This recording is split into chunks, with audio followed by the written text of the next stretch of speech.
দেখেন দিন, এই রান্নাঘরের মধ্যে যতগুলো কৌটো দেখতেছেন, একটা কৌটো কি খালি আছে? একটা ভাবি, পাশের বাড়ির ভাবি আমার এসে কয়, তোমার রান্নাঘরে এত কৌটো কাটি, এত কৌটো কাটি, তুমি কি করো? দেখেন দিন আপনারা, এই কৌটো কাটি কি একটাও খালি আছে? তাই আপনারা একটু শুনি কন। দেখেন দিন, সবগুলো কৌটো ভরা। যে কৌটোটা আপনি ধরবেন সেই কৌটোটার মধ্যে কিছু না কিছু আছে। তাহলে কিসের জন্য আমার এই কথাটা কইলো পাশের বাড়ির ভাই, যে তোমার রান্নাঘরের মধ্যে যতগুলো কৌটো কাটি রাখলাম, এত কৌটো কাটি তুমি কি করো?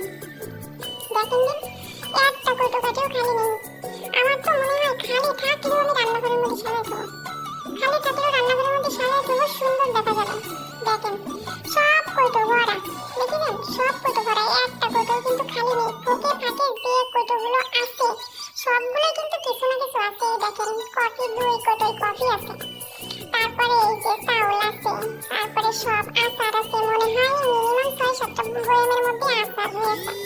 এই দেখেন, উপরে যে কৌটোগুলো দেখতেছেন না, এই কৌটোগুলো সব ভরা। দেখেন, সব কৌটোর মধ্যে কিছু না কিছু আছেই আছে। ওই পিছনে যে কৌটোগুলো দেখতেছেন, এই কৌটোগুলোর মধ্যে কিছু না কিছু আছে।